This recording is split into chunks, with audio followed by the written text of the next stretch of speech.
Alors la raison pour laquelle ils font ça rapidement, c'est que en fait, ça sert à rien de traîner cet étage-là. 17 Houston, you have a go for T&D. Et,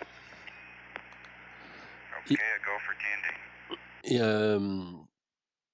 et il encombre, d'autant plus que maintenant il y a quasiment plus de pétrole dedans, et que donc en fait les seuls moteurs qui sont capables d'orienter notre fusée, ce sont ceux du CSM, donc en particulier au niveau de l'orientation. Bah, ce serait plutôt ces moteurs-là qu'il faudrait utiliser. Donc en fait, le centre de gravité se trouve, enfin, comment dire, le point de rotation de ces moteurs se trouve ici. Si on voulait, comment dire, on a un bras de levier énorme ici là qui nous encombre. Donc en fait, il faut rééquilibrer le vaisseau. Et donc il faut se mettre dans la configuration définitive parce que le CSM il est prévu pour fonctionner de cette manière-là et pas du tout avec un troisième étage accroché là.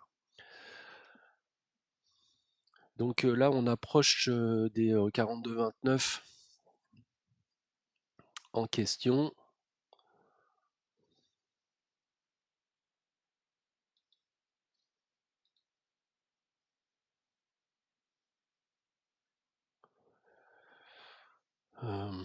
Bon, on va respecter l'horaire.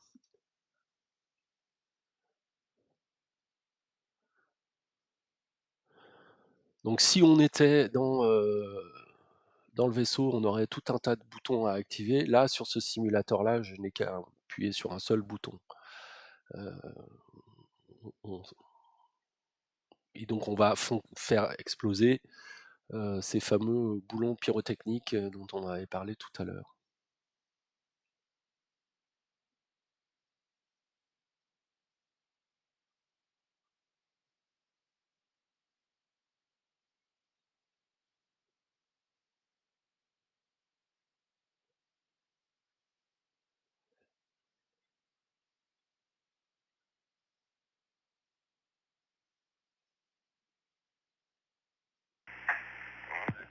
Separation, Houston.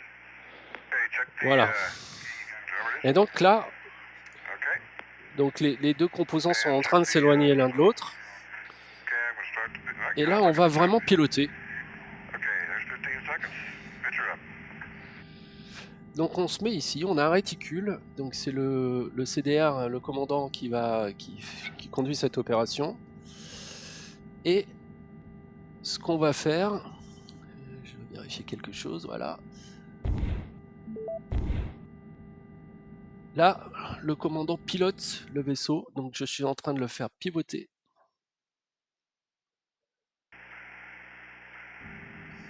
Houston, we're right in the middle of a snowstorm. Roger, and we like Comedy Alors, apparemment, il y a des particules de peinture qui se mettent à voler, donc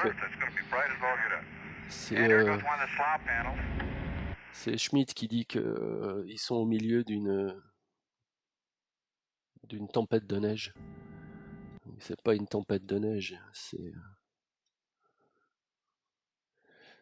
des flocons de peinture qui volent.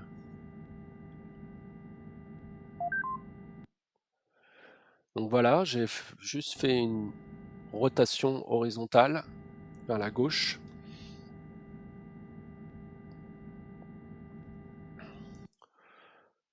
J'ai juste fait une seule poussée, maintenant ça tourne indéfiniment, comme ça. Donc quand je vais être en face, je vais arrêter la rotation. Roger, bet you never saw the slaw panels on the simulator. No, but we've got the booster, and is she pretty? Challenger's just sitting in her nest. Roger.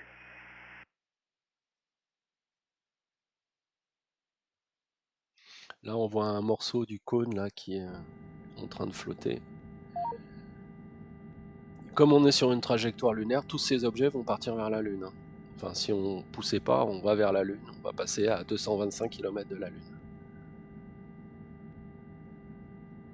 On doit pas être loin d'être en face là.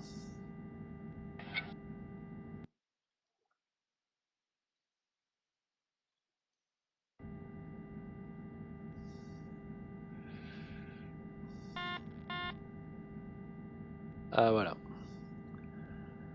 Voilà. Donc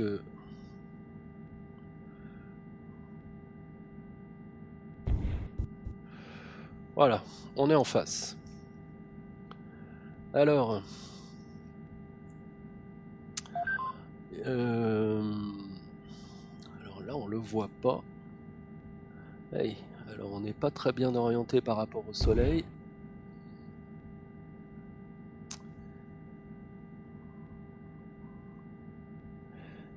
Mais ici, là, il y a une petite cible qu'on doit viser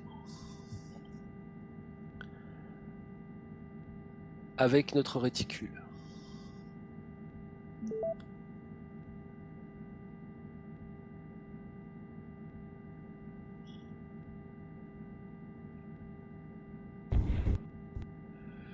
Bien, je vais avancer. Ah mince. Mince. J'étais encore en rotation.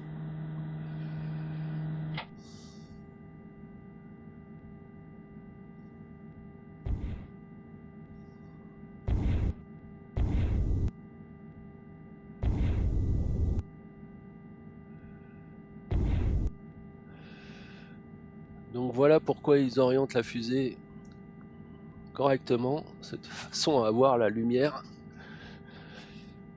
Et là, j'en ai pas du tout.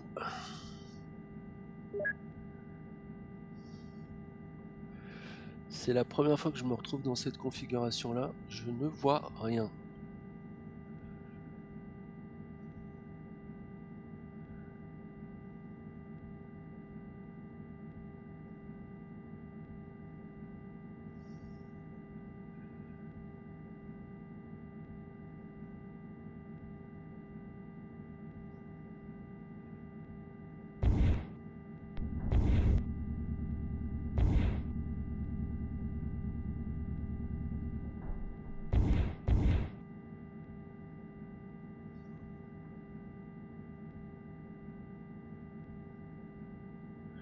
Quand on va s'approcher, on verra mieux.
A priori, je suis dans le cercle. Je vois le cercle.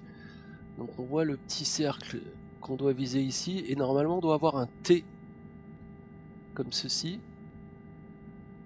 J'espère que je ne suis pas à l'envers. Parce que là, ce qu'on pourrait peut-être faire, c'est regarder l'orientation ici. Alors, on voit pas beaucoup mieux. Il n'y a pas beaucoup plus de lumière.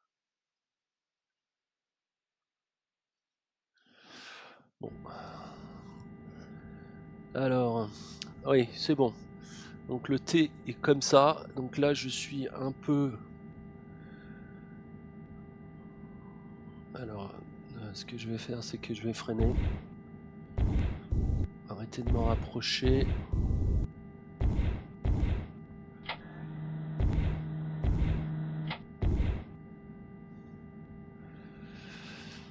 Je vais me recentrer. Non, je vais d'abord pivoter. Je vais d'abord pivoter. Donc là, je suis en train de pivoter dans le sens anti-horaire. De façon très douce.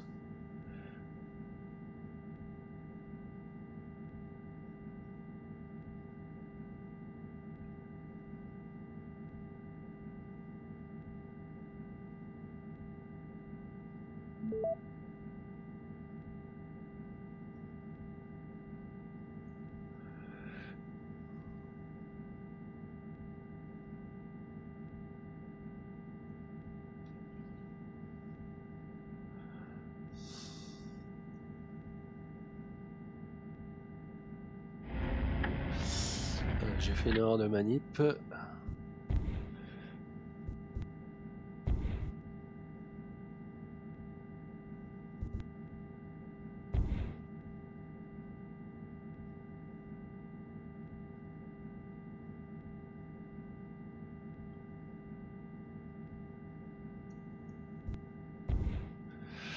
Ok, et donc maintenant, je dois me remettre dans l'axe.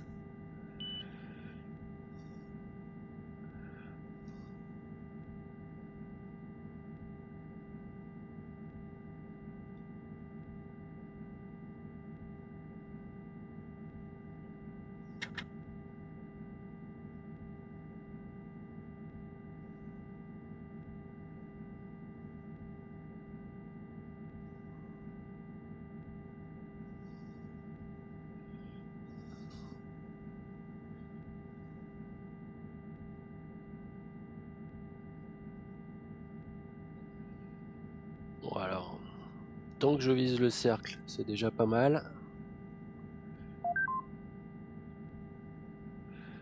Il faut que j'arrête ma translation. Et maintenant, on avance.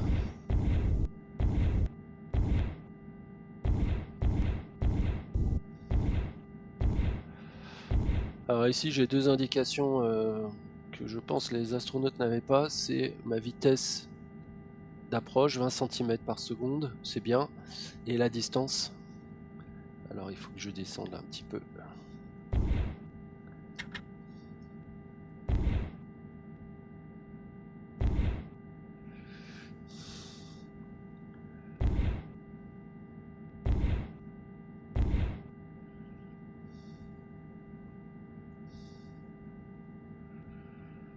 Donc maintenant, je fais des opérations de translation pour essayer de rester au centre, tout en avançant.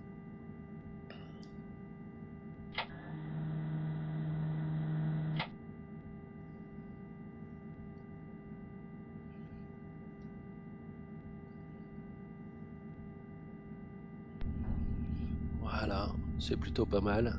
14 mètres.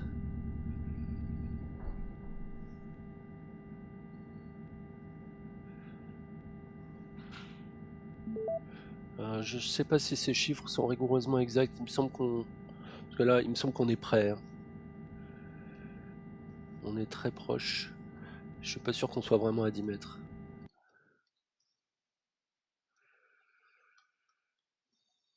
Ah bah si. Si. On doit être à 10 mètres. Il faut que je compense en permanence. J'ai une toute petite erreur de rotation, mais très faible.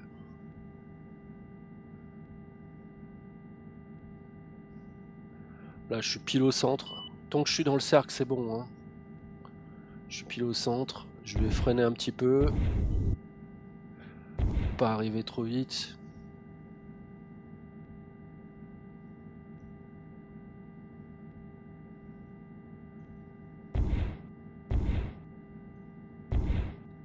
« 10 cm par seconde, c'est très bien.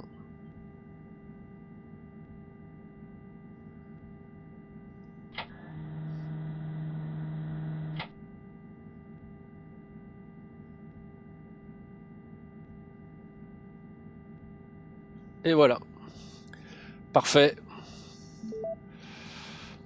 Voilà, ici on a notre altitude. Intéressant. On est à 10 000 km. 10 200. Donc voilà, on a attrapé le LEM. Et donc maintenant, on va pouvoir le tirer. Alors historiquement, l'éjection du LEM, le fait de le tirer, avait eu lieu. Alors le dock avait eu lieu à 3,56,45.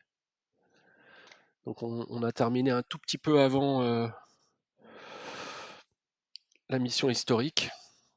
Bon, eux, ils n'étaient pas dans un simulateur, hein, c'était pour de vrai. Donc, franchement, je pense que les risques étaient quand même, ça devait être chaud quoi, je pense qu'il il devait quand même, se dire que tous ces dispositifs-là, c'était rustique, hein.